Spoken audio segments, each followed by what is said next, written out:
The stream is live. It is. Hello and welcome to the July 2024 version of the Philmont Trek Talk Facebook group live chat. This is where we get together and we talk about everything that we can think of Philmont related to try to help people have the absolute best trek possible. We are midway through the trek season already for 2024 for the summer treks, that is. So we're hoping that we can get folks like our friend Sal, who has already completed a trek. Mr. T. Darrel has been on the ranch so far this year.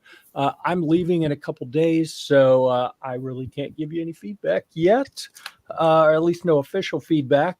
So we're hoping to get some good participation from folks who have already been, who maybe leave us some notes in the comments. And also another goal that I have, I mentioned I'm going to be there in a couple of days. I'm going to fly out on Thursday. So I'll get there Thursday night. All day Friday, I've blocked to meet with different senior staff around base camp to talk about the Philmont Trek Talk group and how we interact with the staff and, the things that we do, the things we don't do. I want to find out what they like and what they don't like and see where we overlap and make sure that we are coexisting in a way that makes everyone as happy as possible. So I have put in the Philmont Trek Talk group a question, or a post asking what questions do you want me to get answers to while on the ranch. I've got a couple there. We may talk about those, and I'll invite anyone to go leave additional questions or leave them in the comments. Norm says StreamYard link. So I assume Norm is asking if he can come be a part of the discussion, be a part of the panel. So why don't we do this? I'm going to do my introduction. We can go around the horn. While you guys are introducing yourself, I'll send a link to Norm, see if he'd like to join us.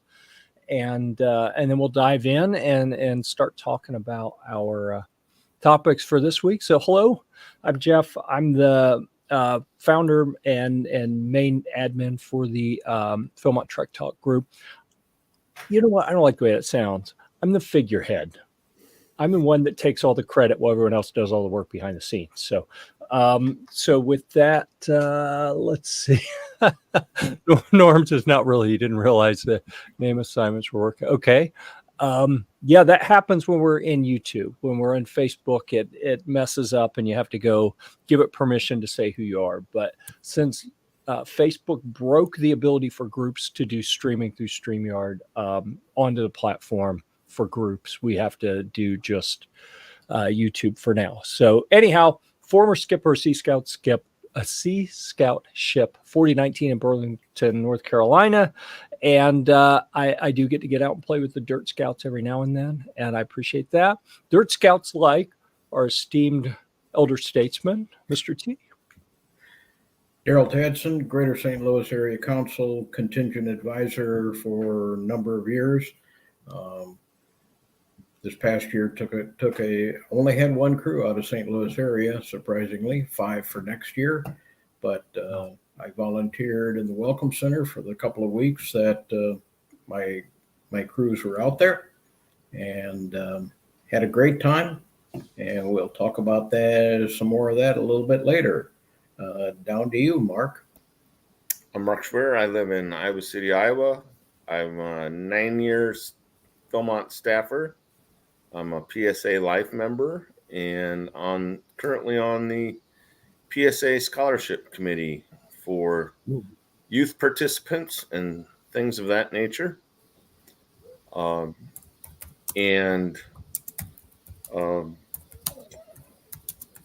Somewhat active here in Scouts in Iowa City, and I'll be at Filmont in 3 weeks.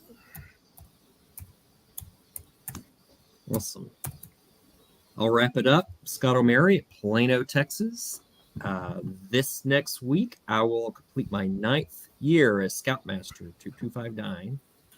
And I don't have a Filmont trek planned this summer, but I am going next month to Filmont for the leadership challenge there at Rialto Ridge. So I am definitely looking forward to it. It should be a lot quieter out there than with all the treks done for the summer.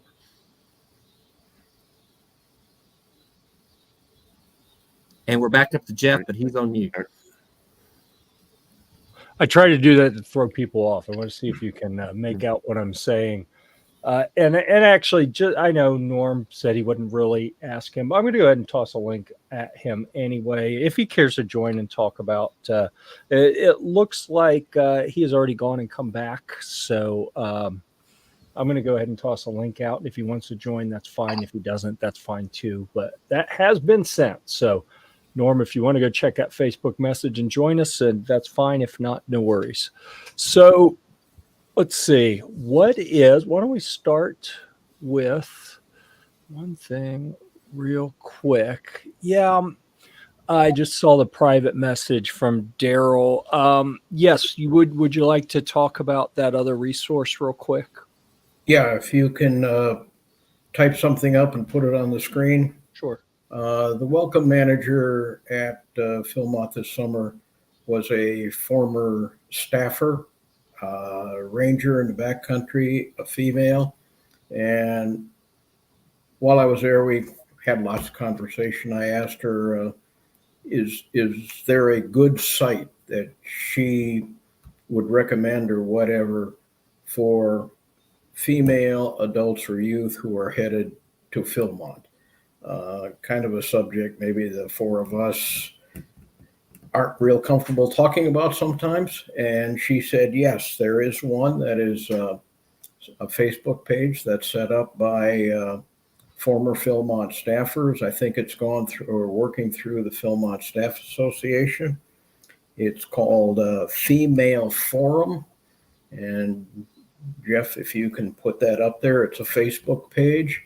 And she did say that they do a little bit of screening to make sure the group is correct, primarily females, and we want to make it as comfortable as possible for those folks who are headed out on the trail, coming to Filmont and have questions. I know we have seen on our Facebook some chats about it and some questions and so forth, but this is kind of straight from the horse's mouth, if you will, staffers who have been there. Sure. And passing along information. So I just wanted to mention that to the group. We've been friendly.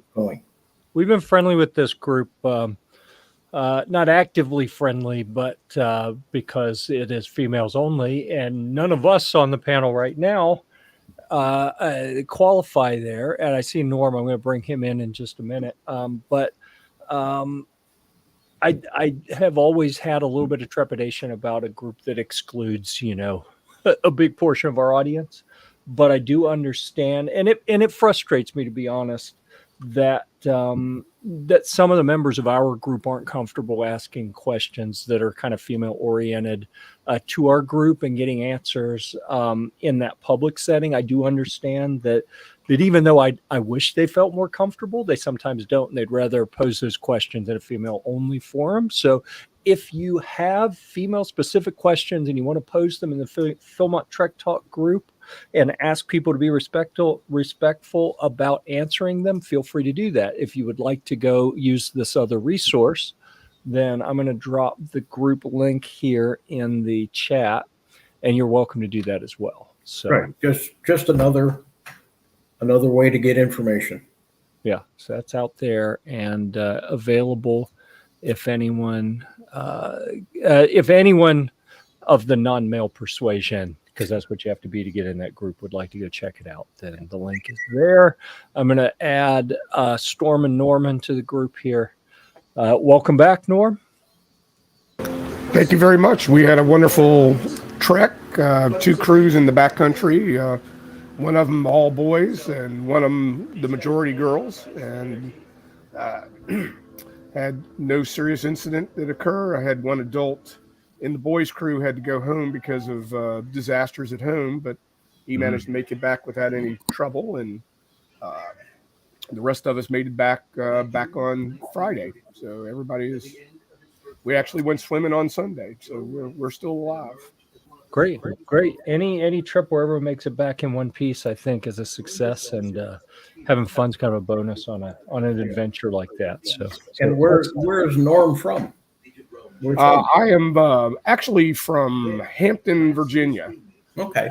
We have a Sea Scout ship that is located at the Fort Monroe, which is now a national monument. And basically, I took a group of Sea Scouts out there. That's kind of a unicorn out there at Philmont, but I think the kids really enjoyed the uniqueness of their situation. We have a very high adventure group, so it wasn't that hard to convince them to go. It just took a while to figure out how to pay for it. Yeah, absolutely.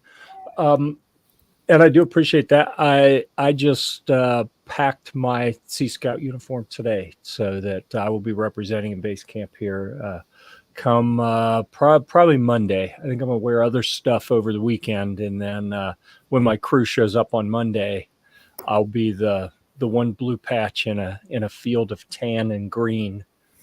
So, yeah. So let's see. I do want to quiz Norm. So everyone get your questions ready for anything for someone just coming off the trail very recently that you want to ask. Cue those questions up. You can, panelists, obviously, you can ask them. Anyone who's out there watching, feel free to leave in the chat discussion area. And but I do want to reinforce something that I keep hearing over and over and over. I know Darrel talked about it last month. John from logistics talked about it. And that is, I continue to hear about an unusually high number of adults, specifically some youth as well, but mainly adults showing up not remotely in line with the physical standards, the weight standards being the big one. And otherwise people just showing up unprepared. So I hope that with this group, we can reach as many people as possible and help them to understand that there are rules around this, and Philmont has to be stringent about these rules. They really don't have any choice. And to show up well over the weight limit without talking to anyone is pretty much guaranteeing that you're going to get sent home, and it's going to be awkward and uncomfortable and expensive, and it's going to cause logistical issues. And it's just best to be sure you stay on top of that. Sort it out ahead of time. If anyone has any ideas on how we can spread that more effectively for the rest of this summer, or better prepare people before next summer to help reduce the incidence of people being sent home, feel free to speak now or not forever hold your peace. You can speak up on that in the group. You can speak up here, whatever you like. Well, I think we can keep posting it on our webpage and so forth, but Filmont is also next year, and this is a point everybody needs to hear. There will be 3, thanks Mark, required 3 adults over the age of 21, none of this 18 to 21 year old, and 3 wilderness first aid and CPR certified people. The wilderness first aid and CPR people do not have to be the same person. You could conceivably have 6 people, 3 wilderness and 3 first aid, but that's it's not necessarily going to cut down people from showing up unprepared or within guidelines. But if somebody has to go home, it still leaves too deep leadership in the backcountry. We had one this year at the Welcome Center, the ranger and the crew leader. And the crew leader, I admire this young man. He was on top of the issues. He said, I have an adult who's overweight. And I said, how much? And he said, like 30 pounds. And an advisor who's been having trouble on the trip out. And I looked at the ranger and I said, I think you need to go to medical recheck first thing. You could end up with no adults. I did hear later one did go home, and they had to scramble. They, meaning Philmont, had to scramble to provide the second over 21 adult. How they actually did it, I never heard. Yeah. But yeah, I've heard those kind of stories as well, and I've heard on the youth side as well. I know a young staffer that is being diverted from her position to join a crew that is losing a female, that leaves them with only one female, so that female doesn't have a same gender buddy in the same age range. And the ranch is put in a position to have to still comply with youth protection and send staffers out for that kind of thing. So we really want to be sure we're not putting them in a position to have to scramble and do those kind of things. It just makes it hard for everyone.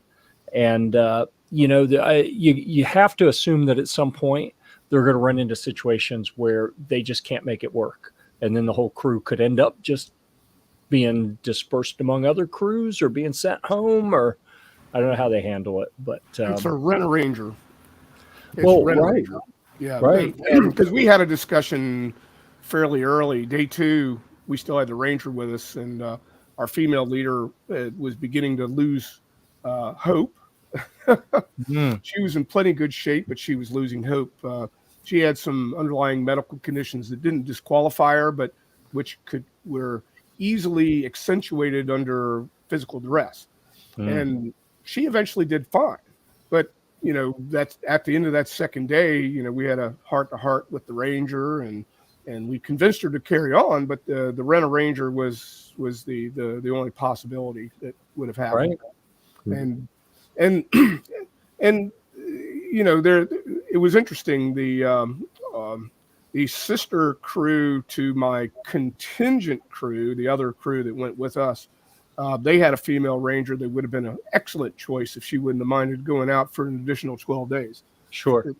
The youth protection thing, I don't know if they've got sort of a double standard going on. We had one youth male and 4 youth females. Mm-hmm. And there was no problem with that in our crew. Yeah. Nobody said anything. Ranger was just good. Everybody did fine. So Yeah. It took 7 tenths to sleep our crew of 8, though. Yeah. My observation is that the whole thing is a double standard, but keeping in mind we are an unofficial, unaffiliated group that just talks about Philmont. I have nothing to do with the BSA directly in their policies, but as an observer of their policies, it certainly feels like they are worried about every detail about females, not so much about the males, generally speaking. So in the conversation of inconsistencies with policies, and this, I know we're talking Philmont, but I don't know if this panel has any insight on the 3 adults rule going into effect next year. Is that just Philmont? Is it going to be consistent to Northern Gear or Seabase, or do we have any insight at all on that? I would say Seabase would never do that because their crews are going to be limited to 8 on most of the boats. Mm-hmm. You add a 3rd adult, that really robs from a kid. Mm-hmm. And you also have the skipper, who's also a registered BSA person. When I went to Seabase in 2012, we had an adult drop out just before we went because his son had a seizure. So the adult dropped out. I was down to 1 adult on my boat. So I called Seabase and asked them, "Are we in trouble?" And they said, "Nah, your skipper is an adult. Do you have enough adults to travel?" "Well, yeah, because we got another crew, and all this." So Norm, I know that makes sense. I know I think it makes sense, but what will they do is, I guess, more the question. Will they put logical thoughts in there, or is there some attorney somewhere saying you got to have 3 adults no matter what? It's a crapshoot on that. That case. My understanding around the theory with the 3 adults is so that when you get into a situation where something happens during the 12-day trek or however many day trek and you lose an advisor, it doesn't, you lose an advisor. It's like an insurance policy. You have an extra adult. That way the crew can still continue on and you don't shut the whole crew down. And that's such a difference from And 50 years ago when I went in 1974, where we only had one adult in my crew. Yeah. Yeah. I mean, And I don't know about other high adventures. The only one I'm familiar with is Philmont in enacting this rule. and I think that's why they're doing that, is because it's not going to totally eliminate, but it's going to help that situation when something happens to an adult. Now you got one adult. I had it when I was a ranger back in the 80s, and it was you only needed one adult back then, and kid went off the trail and the other advisor was the dad, so the dad wanted to go with him. They ended up coming back, but the other adult was scared to bejeebers because he was younger and he wasn't familiar with all the boys, right, and didn't really want the responsibility. Mark, I know these other guys heard the story, but in my 2019 crew, I was the only adult over 21 for about 4 days on the trek. So that was a scary moment for sure. Norm, I got a question for you, and something I've observed, and kind of moving on to a different subject. Precipitation in the backcountry. Did you have a lot of rain this year? While I was there, it just appeared to me that the last few years have been more rain in the backcountry than previously. I don't know if it's climate change or whatever it is, but and maybe we had rain 2 days. We had rain 2 days. One of them was down in the low country, so it wasn't really significant. It was warm rain. And then on our way up the Wild Horse, a storm came in on us just as we arrived at camp, and that kind of brought us down to a low morale point, but we managed to survive it. Nobody got hypothermia or anything like that, but it just was hard to do campsite chores when you arrived at camp with sideways rain and hail and things like that. But it only occurred really once. My guess is that it might have rained actually in base camp more than it did where we were at. Yeah. But if you're gonna have a really rainy day, have it on a day when you're in an unstaffed camp. But word for those next year or still going this year, be prepared for the weather. It can happen. Definitely. And I'm glad that Norm mentioned that getting cold and hypothermia concerns, because a question, I'm not going to call it super frequent, but it's somewhat frequent question that I see in the group is about, hey, how are temperatures trending? Like, what should I take? And, my answer is always, it doesn't matter what the weather has been or what the forecast is. On any given day, there could be 20 crews at 20 different places on the ranch, and each one is experiencing a somewhat different little microclimate. And there will be one that's drenched and one that's hot and dry, and then a bunch that are in between, and probably 2 or 3 that are cold and some that are like overheating. It depends on where you are. And maybe not that extreme in any given day, but on some days, I'm sure that is the case. So always be prepared for the extremes, and cold and wet is the most dangerous extreme, I think. So I'm not a big fan of carrying extra stuff at all. I think that's pretty well documented, but I strongly urge everyone to be sure that you are prepared for a 30-degree evening with wind blowing sideways and hail and lots of cold rain. And if you're prepared for that, then that's probably the worst that you're going to run into And, it's scary when you're in that situation and you have people getting hypothermic. I've been there and don't care to be there again. So definitely be sure you have the right gear and that you've tested it appropriately. And that could get back to how you do your shakedowns. If it's raining, don't say, oh, it's raining, we're going to skip this one. Like, do your shakedowns when it's raining sideways and cold. And the worst conditions you expect to see is what you need to be doing your shakedowns in at least once, so everyone gets a feel for that. The other thing people need to remember out there is that you can look at a 5 or a 10-day forecast, but you're in the mountains, and the mountains create their own weather systems and patterns. Mm-hmm. And these big storms can pop up unpredicted and at any time, given the right conditions. And I've been snowed on every month of the year.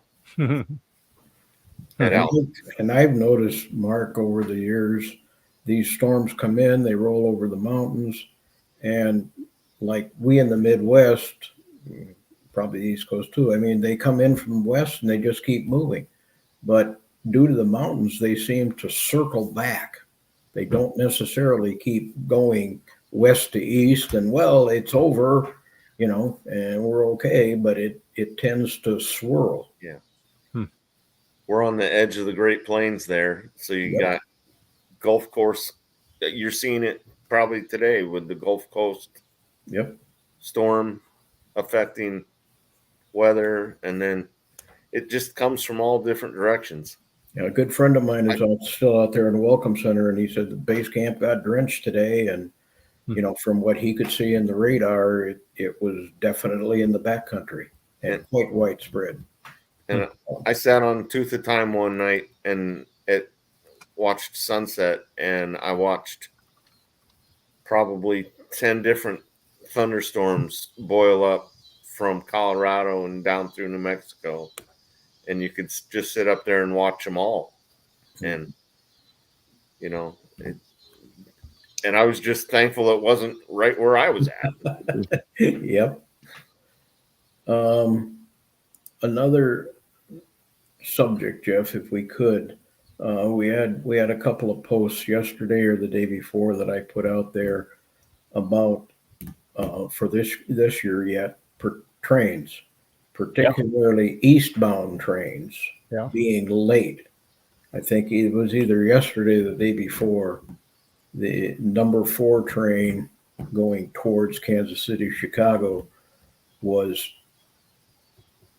10 hours late. It left. It was supposed to leave at 4:30. It left at 12:30, midnight 30.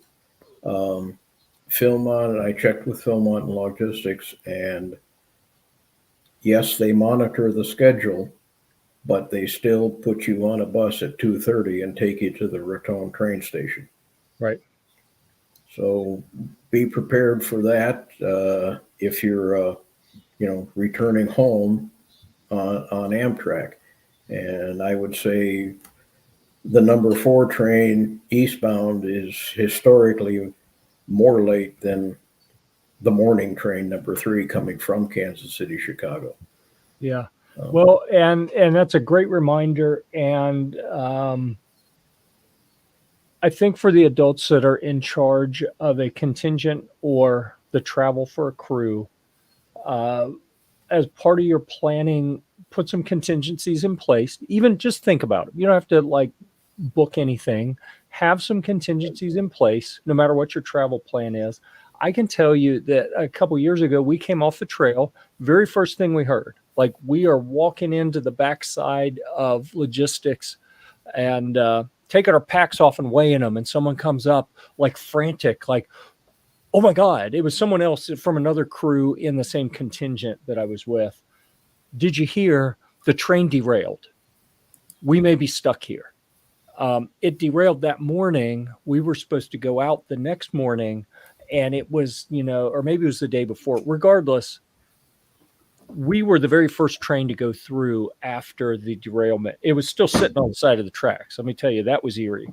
But we got on that bus to Raton fully expecting we were going to be dumped out and to fend for ourselves. Like, we had zero expectation that train would actually be there anytime soon, or that it would make it all the way to Chicago where we changed trains.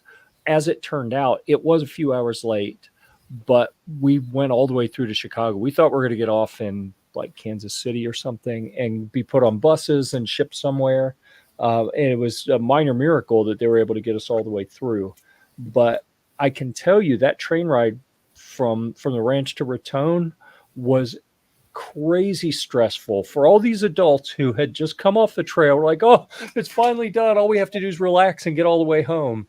And now they are frantically calling the council saying, you got to rebook us on something. We're going to be stuck. Like, we don't know what to do. They're going to tell us to get off the bus, and we know the train isn't going to be there because the train just derailed yesterday or whatever. I mean, as it turned out, it worked out. But having lived through that stress, thankfully, I was a guest. I had no administrative responsibility in that. I got to just sit back and watch. But that's one of the benefits of being a Philmont free agent, is I don't have any of that administrative task to deal with. But certainly be prepared on the way there, on the way back, especially on the way there. And if you're going to book things, like, I'm keeping my fingers crossed. The crew that I'm going with is doing whitewater rafting on the way to the ranch.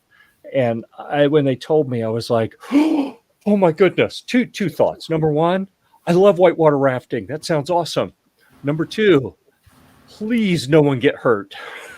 Because but this year the water levels are really low, and so we did rafting afterward.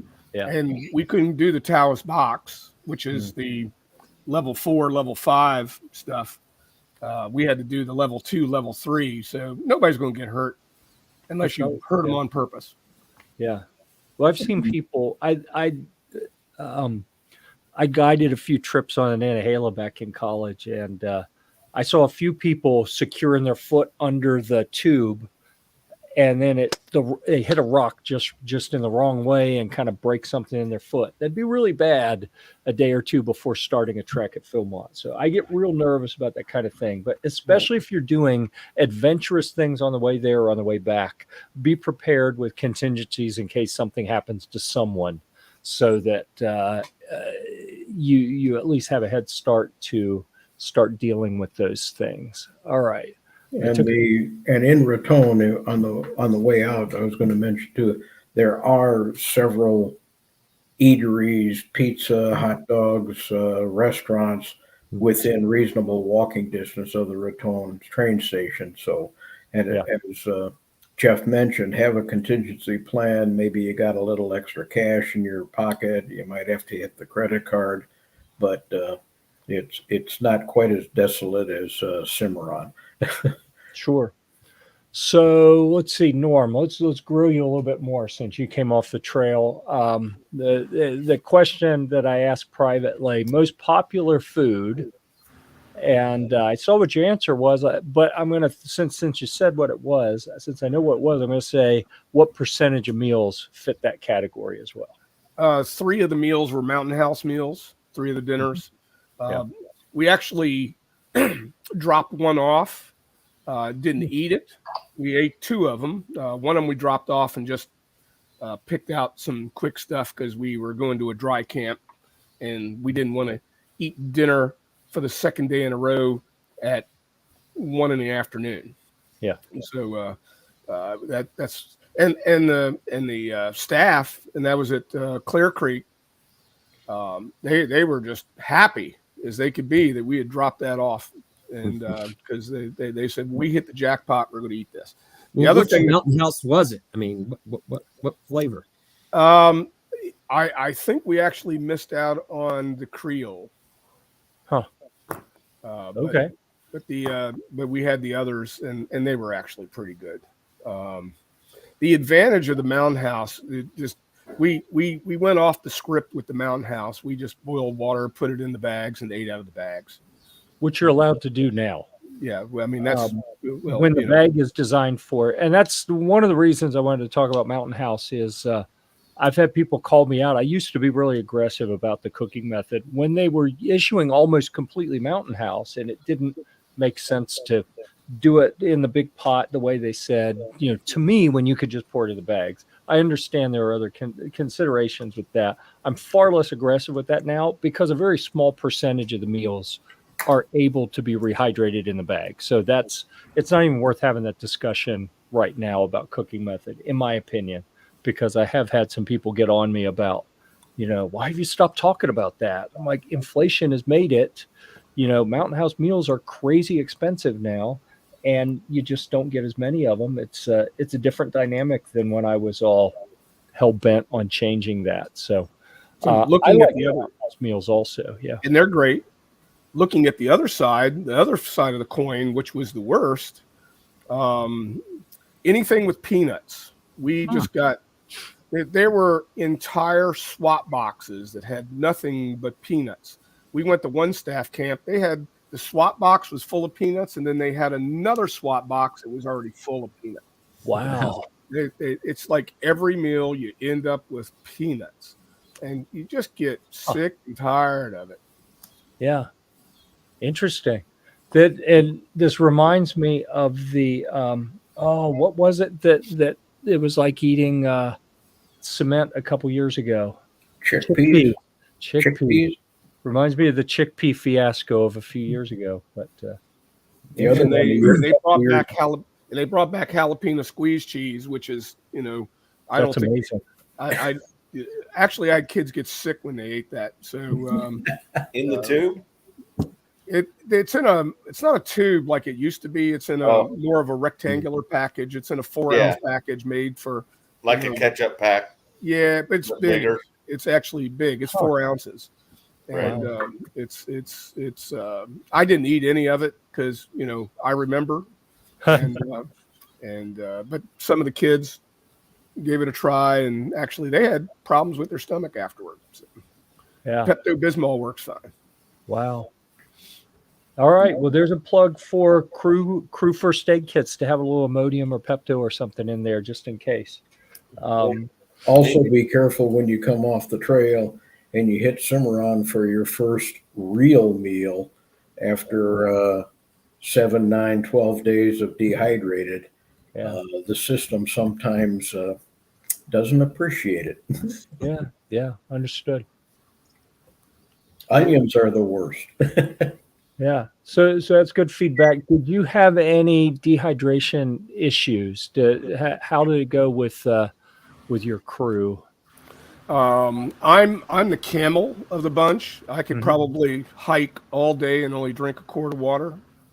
One of the other male adult leader in our crew, he could probably drink 5 liters a day very easily on the trail. We always had water. We had plenty of water. We carried water cubes with us when we needed to carry additional water. We had more dry camps than what our itinerary said. Because there's camps that they say aren't dry, but they really are. But we kind of prepared for that. When you look at a camp and it says, "Oh yeah, it's not a dry camp," but the spring has only a little trickle. We decided that we would just carry water for that, and that was good because when we got there was no spring. Wow. So Norm, you were able to prepare for that from when you went to logistics. You could get a water report. Is that? Yeah, logistics. Now, some of the water reports at logistics are kind of old when we got there. Some of them were as old as 2 weeks before. Wow. So we took pictures of all that just so we could refer to it as we went. But based on that, we did our water plan based on that. The crew leader has to do a water plan in logistics, so we actually had a good water plan, I think. Good. All right. What other questions we have for Norm?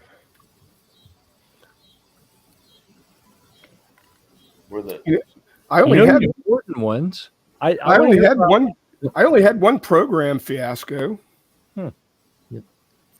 So at fish camp, it was on our itinerary that we were going to be able to do fly tying and fishing, even though we were a walkthrough. It was on our itinerary until we got there, and the staff on a good weather day who wasn't busy told us that since we were passed through, we couldn't get that program. Interesting. Yeah. So I decided not to fight it, despite the fact I had a couple of participants who had paid for the full New Mexico license. Yeah. And basically that's like a $30 waste of money there for them. Yeah. But and I was a little disappointed in that. And I said so in our post-trek discussions. So something that I try to encourage, we'll just say young people. I think usually people figure it out as the years go by. When faced with that situation, if you're the staffer, if there's something going on behind the scenes, you don't have to disclose what it is, but just, I'm so sorry. We have an extenuating circumstance that's not going to let us do this. And that would have been fine. Lazy, that would have been fine. Yeah, that would have been fine. But that's not what we got. What we got was you're a pass through, you don't get to have it, which is contrary to my itinerary. Right. Yeah, sorry to hear that. The other thing that I thought was kind of bad is that a lot of program at Cypher's Mine doesn't exist anymore because nothing's working there. Huh. So the shower doesn't work. So even though it says showers at Cypher's, there's no showers. And they don't do blacksmithing because the forge is broken. Oh, wow.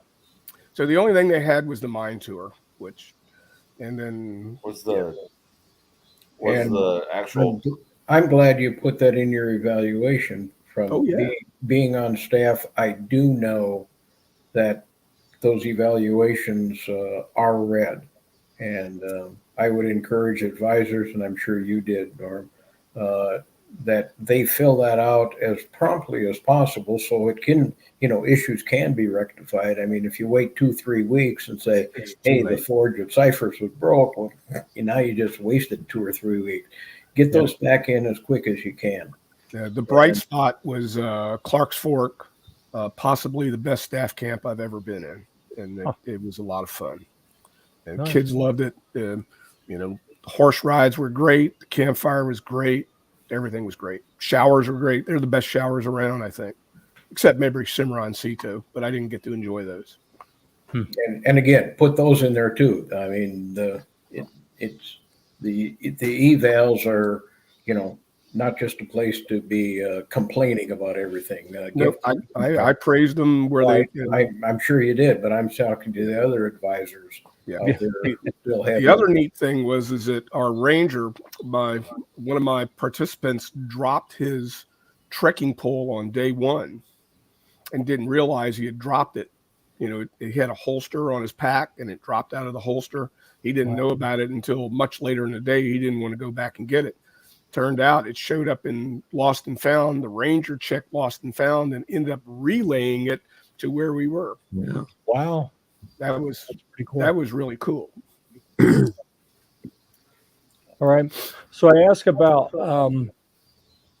dehydration. But then the other thing I wanted to talk about was hypothermia. We did touch on it earlier, but I just want to remind everyone, if you're preparing to go out, I believe that what I heard last year, the most frequent thing that brought people off trail was hypothermia. And hypothermia is incredibly preventable with the right kind of gear and understanding how to use it appropriately. It is very preventable, and you don't have to spend a ton of money. You can actually go really inexpensive if you know how to use it. And my advice there is get out in some rain and figure out how to vent excess heat so that you don't sweat and wet out your inner layer, because that's when you really get hypothermia.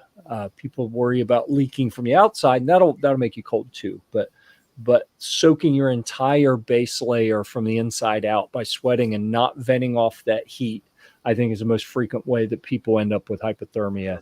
And we really want to prevent people coming off the trail for any kind of injury or medical issue, especially easy to prevent ones like that. So I would also suggest that everybody test and seam seal their tents. Yeah. Before they show up. I had a kid with a used tent that water came up from the floor. And, we Did you use the Philmont tents or did you bring your own? he brought his own. Okay. Yeah, and actually it wasn't his own. He had borrowed a tent. Mm. Did your crew use any of the Philmont tents? The boys' crew did. The boys' crew used two. Any issues with that? No, they No? work fine. I bought 3 of those at the end of last summer, and we've been practicing with those. They're great tents. That's I think nice. they're wonderful. All right, good. Let's see here. Oh, none of those messages pertain to this. So how are we doing on time? We got a few more minutes. If anyone has questions out there, feel free to get those in. I appreciate everyone on the panel being here and sharing your thoughts and information. Let's see. What have I been thinking about? Because I came up to and turned the computer on like 3 minutes before this program started because I've literally been packing my pack and trying to figure out how to arrange a few things. I had to change packs. The last couple treks I've used to pack, I had it dialed in exactly how to carry everything. I'm struggling a little bit with a couple, where am I going to put a couple things? I'm still trying to sort that out. So I will openly admit that I have a couple of items that I have not been able to test in all the conditions as often as I would like to really be thoroughly prepared for this. I'm a little nervous about it. So I will certainly encourage people, don't put yourself in that position, because I'm getting nervous already. And I know better. That's the problem. So, I just have to be sure that I'm a guest of this crew. I have to be sure that I don't cause them any problems. That's really my big concern is I can suffer through anything as long as I don't inconvenience the crew that's nice enough to let me go. Let's see. Chris has a question for Norm. Did you get him through the top? Yes. At the end of the season, they retire 10-year-old tents, and they put them up for sale. Usually they go in less than a month and they're all gone. But they retire the 10-year-old tents, and the 3 that I bought, one of them only needed a minor repair to the little piece of bungee that is part of the little S clip, and the rest of them we seam sealed, and they're wonderful. I think they're fine tents. Were those the Thunder Ridge or the old? They're Thunder Ridge, yeah. Okay. And they went for last year. They went for $90 a piece, which I thought was a bargain for basically a $500 tent. Yeah, that you can't buy anywhere else. Yeah. So. Right. All right. Good to hear. Okay, so the real subject, Jeff. I know we've been chatting about advisors being nice. Right. Oh my goodness. Yeah. Who wants to take the lead on this discussion? That's a hand grenade I just threw down the aisle. Yeah. So Scout is kind. Scout is kind, not nice, right? Among Right. among the administrative team for the Philmont Trek Talk group, we know lots of people on staff. We hear reports from lots of people, and we have so far this year heard more consistent reports of adult advisors behaving badly in the backcountry and hassling staff and getting insistent and demanding and rude and talking down to. And I thought we spent a lot of time on it last month, and I was hoping we wouldn't have to revisit this again. Okay, forget it. I think it's good. It's an ongoing theme because it's new people every week that we just really need to get the word out there that I think both sides of this equation need to give a little grace to the other. The staff needs to understand that a lot of the advisors do have significant experience that they're bringing to the table, and maybe dismissing them outright and isn't the path of least resistance always. But then the adults need to recognize that the often young people that are working in the backcountry trying to implement the program are generally doing the best they can with what they were trained to do in a limited pool of experience. And and a fairly rigid set of rules and guidelines that they have to operate within, and also that they're told to interact with the crew leader, not the adults. So I think if everyone understands what the others are working with, then it's easier to ask for and maybe get a little bit of grace on both sides of that, so that the staff will be more understanding of when the adults feel like they have to interact, and the adults will better understand that it's not your job to interact unless there's an emergency. If it's not an emergency, you don't need to be having those discussions with the staff. Personally, I like to interact with the staff casually, socially, in a way that generally has nothing to do with how they're doing their job, because that's between them and the crew leader. And as long as there aren't issues, I got, as long as no one's doing anything that's like, whoa, that ain't right. I don't want to be involved. I want to talk to them about, hey, how's it going? What's the most fun thing you do out here? Light And things. there's also a very diplomatic way to do it too, not just jump up and say, hey, wait a minute, temper on both sides, temper yourself, and maybe you have a side, private conversation. If you have to. Yeah. I found that they were very generous with their with their time and their care. So my whole point was to try to give them a positive view of our crew and myself, and to reward them for doing all kinds of really great things, compliment them on their cleverness and their talent, and how well they were organized and things like that. They're young people too, just like the scouts that are in your crew. They're not old. They're 18, but that doesn't make them instantly super well-adjusted people. They need a little bit of support, a little bit of positive reinforcement, and that helps a lot. And what I found is that if I was giving them that, they were nicer to my crew. Yeah. As I told crew rangers and staff, you guys have a job to do, and I'm going to let you do it. Unless you just go off the deep end and do something stupid, or unsafe or whatever. Sharing equipment, you get down to sharing the toothbrush, I'm throwing the flag. Yeah. All right. Good. Did that sufficiently cover adults behaving badly?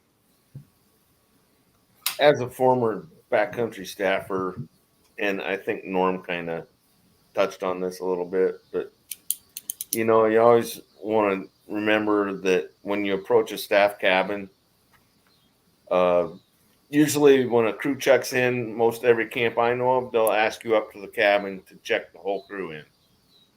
That's generally the way it's done.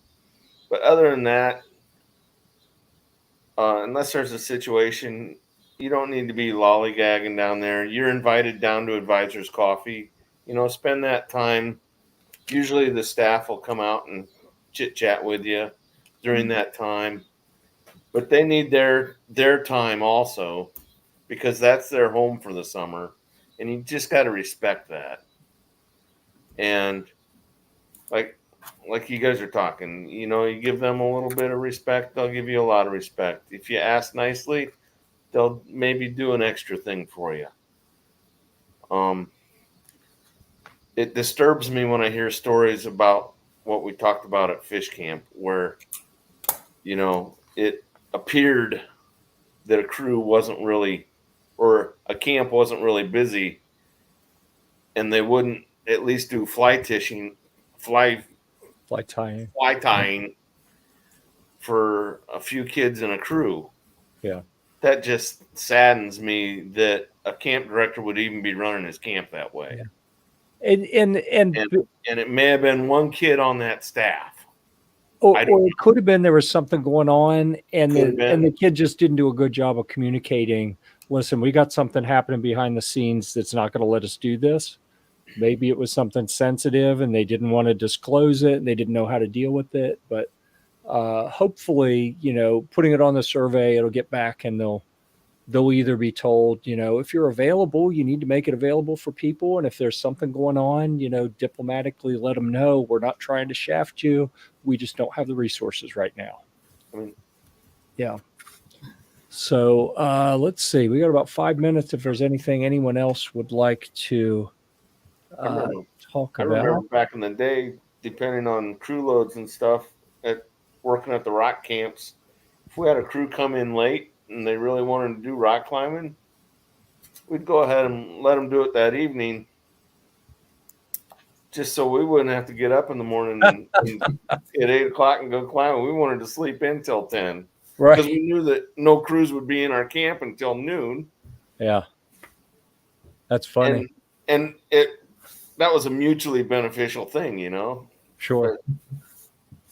And it all depends on crew loads and what you got going on. But usually when you ask nice things happen. Yeah. Partake of museums on the ranch, National Scout Museum, Villa Tours. Sure. Is Chase Ranch still open for people to go tour? Pardon? Chase Ranch and the Kit Carson Museum. I'm not sure about Chase Ranch because that's going to need bus transportation out, and I'm not sure. I didn't see anything this year where they were actually taking people out there by bus. If you had your own vehicle, They were doing some special event, like right around the 4th here, for like one day only. Right. Saw something about that. Yeah. So it is back out open, and I know they had her kind of shut down, and we're doing some work on it last year. Yeah, last year they were doing a lot of remodeling on the inside of the cabin, so there was no inside tours. Gotcha. So for those of us who are driving and not flying, are they still selling like buffalo that you can buy and take home? I don't know. Not aware. Not aware. Okay. That would be a Joey Fernandez one-on-one ask, I believe. Well, I think they have buffalo jerky in the Tooth of Time. They do. Yes. Norm privately, when I took some notes in the private chat of what the most popular meal and least popular food was, and his answer in the private chat, he mentioned Mountain House. The part he didn't say publicly was bison sticks. So I know that in recent prior years, those were Philmont bison that were in the bison sticks as well. I'm assuming that's what it was this year, but I haven't been there yet to check. I've been chatting on the side with a crew member who's happened to be at Baldy and has cell service, and she is saying be prepared for rain in the backcountry. They've had hail and rain up north in the last 3 days. Yeah. So I wanted to ask Norm, I'm glad you came back, the bug situation as you encountered it. Did you run into bugs or no bugs or bugs some places, or what are you seeing this year? I saw no bugs. That's good. Of any great consequence. And we were in the South Country the whole time. You were south all the time? Okay. Yeah. Even at Wild Horse? Yeah. Wild Horse, the most likely place to have seen bugs for us was going to be Lost Cabin because of the growth, and there was a little stream in there and things like that. But the bugs weren't bad in there either. So there were a few, but it wasn't like none of us put on DEET. I had one kid that put on a bug net on his head, but that's because he is just super, super sensitive about bugs. Yeah, and if you're around the horse corrals or the burro pens, that obviously there are going to probably be some bugs there, but that's you typically don't camp near them at all. So Right.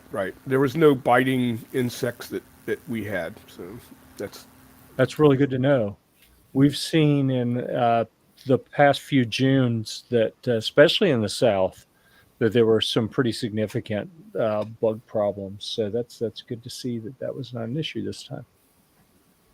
All right. With that, we have successfully squandered an entire hour.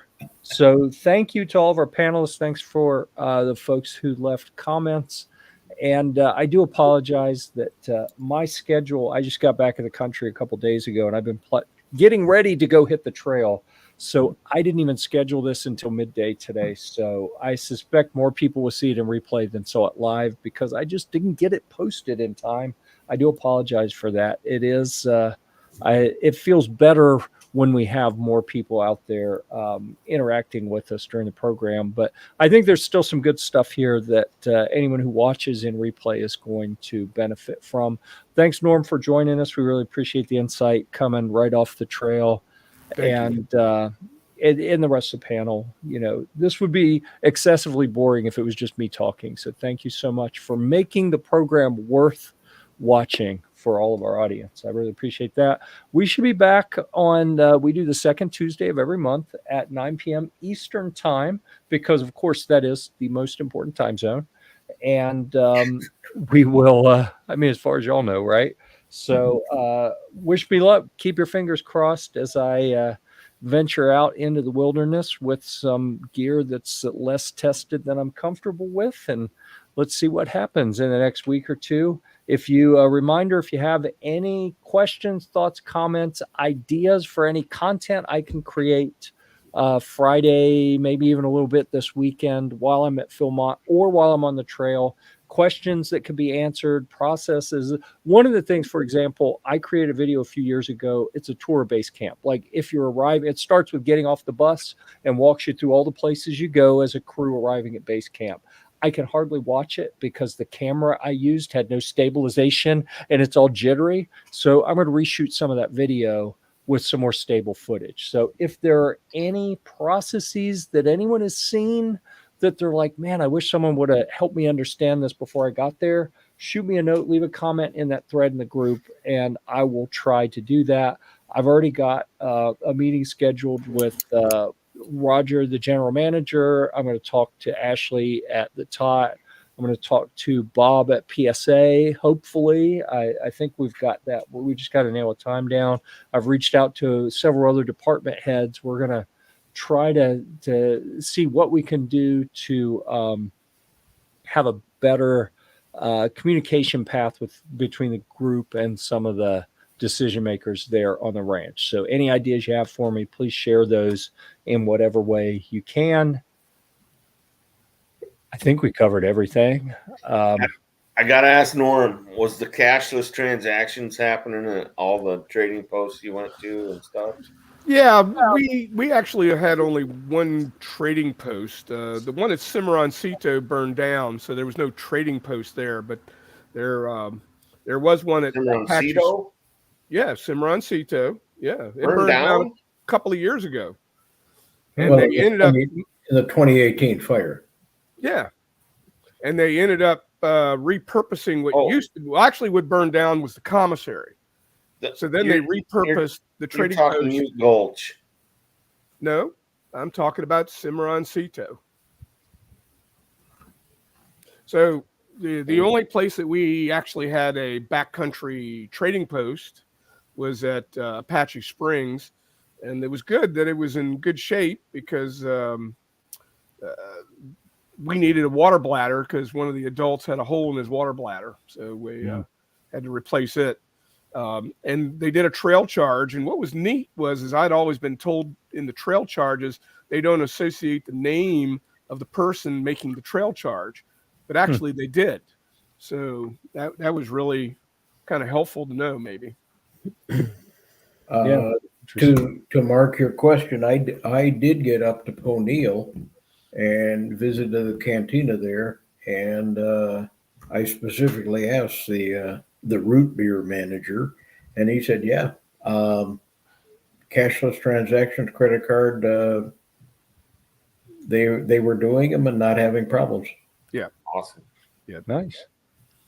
Not all of the backcountry are using credit cards, but if they're not, they're using trail charges, and that worked fine. Mm-hmm. Yeah. Good. Interesting. I think that should lighten the administrative load of trying to shuttle those transactions accurately back and forth to the appropriate people in time to get them paid by the time crews get back into camp. So that's good. Okay. Thanks everyone for being here. I think we covered everything.